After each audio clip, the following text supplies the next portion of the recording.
출근길 지하철에서 듣는 얄코 라디오. 오늘의 주제는 CORS, 콜스입니다. 저는 얄팍한 개발자 얄코. 미친 토끼 미토예요.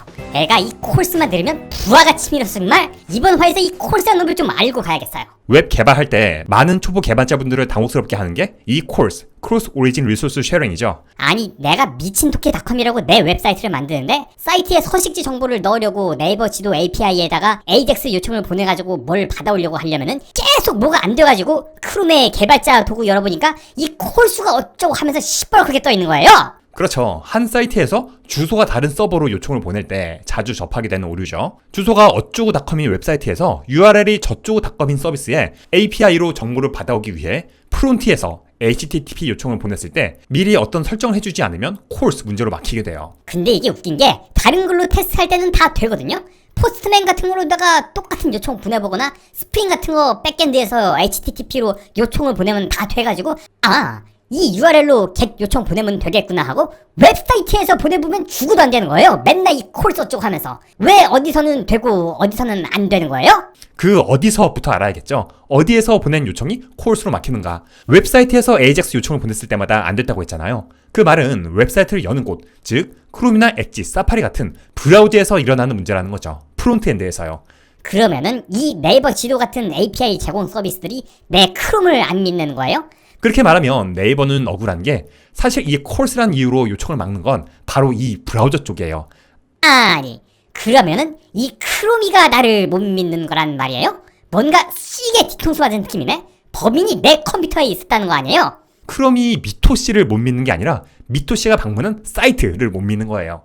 내가 개발하고 있는 이 사이트를 못 믿어가지고 거기서 네이버 API에다가 요청을 못 보내게끔 크롬이 막고 있는 거다? 지가 뭔데 내가 하겠다는 걸 막고 그러는 거예요? 보통은 미토씨가 크롬에서 방문하는 사이트들은 미토씨가 만든 게 아니잖아요. 그렇죠. 남이 만든 사이트가 내 크롬에서 도는 거지. 이 콜스란 게 왜 있는지부터 속 시원하게 말해볼게요.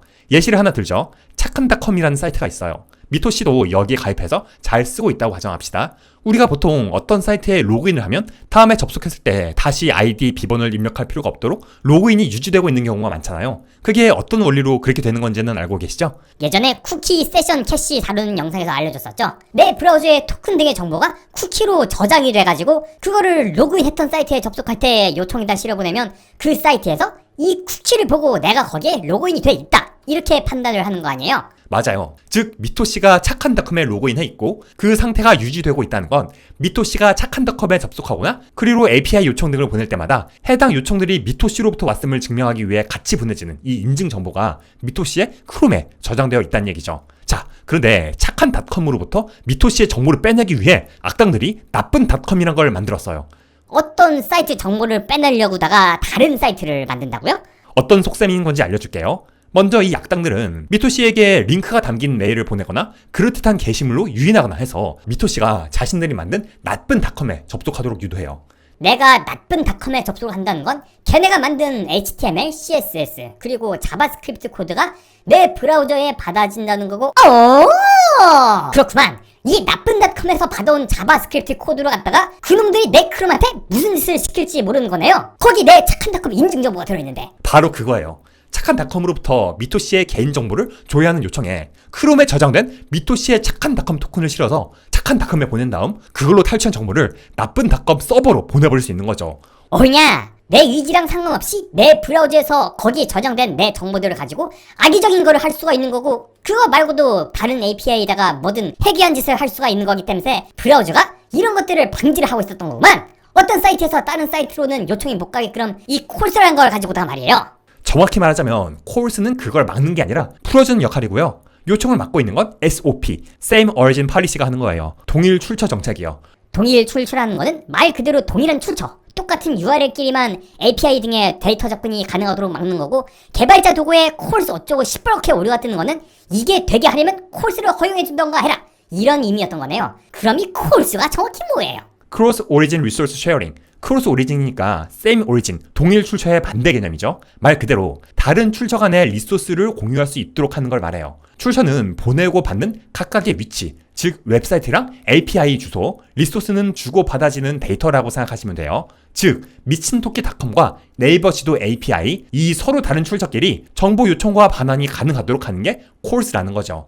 사실 서로 다른 출처끼리 요청을 주고받는 건 안 되는 게 기본값이었어요. 미친토끼닷컴에서 네이버 지도 API로 요청을 보내는 건 원래 브라우저에서는 애초부터 금지되어 있었던 거란 얘기죠. 근데 그게 되게 하려고다가 콜스란 걸 만든 거란 얘기인 거죠? 맞아요. 웹 생태계가 다양해지면서 여러 서비스들 간에 보다 자유롭게 데이터가 주고받아질 필요가 생겼어요. 그런데 다른 사이트 간의 요청들은 브라우저가 막고 있으니까 개발자들은 요즘은 잘 안 보이지만 JSON-P 등의 방식으로 이를 우회한 꼼수들을 사용하기 시작했죠. 그래서 이걸 합의된 출처들 간에 합법적으로 허용해주기 위해 어떤 기준을 충족시키면 리소스 공유가 되도록 만들어진 메커니즘이 바로 이 CORS, 교차 출처 자원 공유 방식이에요. 그 조건이란 게 뭔데요? 간단해요. 요청을 받는 백엔드 쪽에서 이걸 허락할 다른 출처들을 미리 명시해두면 되는 거죠. 백엔드 서버를 프로그래밍 할 때 쓰는 프레임워크들, 스프링이나 장고, 익스프레스 등의 문서를 살펴보면 콜스 옵션을 넣는 방법들이 쉽게 마련돼 있어요. 여기다 미친토끼닷컴 등 허용할 사이트들을 적어주면 이제 거기서 지정한 사이트에서는 이 서버로 얼마든지 HTTP 요청을 보낼 수 있는 거예요. 아무나 보내도 되는 요청의 경우 일반적인 방법으로 별표, 와일드카드를 적어 넣으면 누구나 쓸 수 있게 되고요.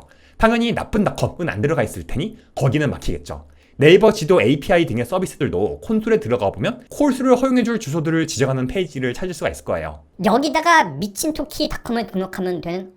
돼 이제. 이런 거를 진작에 알았으면 이런 고생을 안 하는 건데 말이죠. SOP랑 콜스가 왜 있는 건지 알았으니까 이제 콜스에 대해서 조금 더 깊이 들어가 볼게요. 미친토끼닷컴에서 네이버 지도 API로 요청을 보내요. 다른 출처로의 요청이니까 크로스 오리진 요청인 거죠. 브라우저는 이처럼 다른 출처끼리의 요청이 보내질 때는 요청의 오리진이라는 헤더를 추가해요. 이 헤더가 뭔지 모르는 사람들이 있을 것 같은데요? 간단히 설명하자면 데이터가 다른 곳으로 전송될 때 데이터의 맨 앞쪽에 붙는 보충 정보라고 보면 돼요.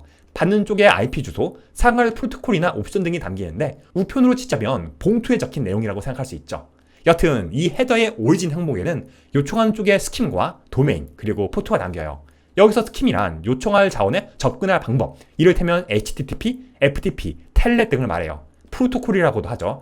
https 미친토끼닷컴으로 치면은 https가 스킴, 미친토끼닷컴이 도메인, 그리고 여기는 안 붙었지만 만약 뒤에 땡땡 443 등이 달려있으면 그게 포트인 거죠? 네. 이 요청을 받은 네이버 지도 API는 답장의 헤더에 지정된 액세스 컨트롤 allow origin 정보를 신어서 보내요. 만약 미친토끼닷컴이 등록된 상태면 그 URL도 들어있겠죠. 그러면은 이제 크롬이 이 둘을 비교해가지고다가 오리진에 보낸 거가 똑같이 있으면 오케이 해주는 거네요? 맞아요. 오리진에서 보낸 출처 값이 서버의 답장 헤더에 담긴 액세스 컨트롤 allow origin에 똑같이 있으면 안전한 요청으로 간주하고 응답 데이터를 받아오게 되는 거죠. 없으면 그 시뻘건 에러 메시지를 띄워주는 거고 말이죠? 그렇죠. 그리고 토큰 등 사용자 식별 정보가 담긴 요청에 대해서는 보다 엄격해요. 일단 보내는 측에서는 요청의 옵션에 크레덴셜이라는 항목을 true로 세팅해야 하고 받는 쪽에서도 아무 출처나 다 허용하는 와일드카드가 아니라 보내는 쪽의 출처, 웹페이지 주소를 정확히 명시한 다음 액세스 컨트롤 allow 크레덴셜 항목을 true로 맞춰줘야 해요. 브라우저에 저장된 쿠키가 나쁘게 쓰일 수 있는 거니까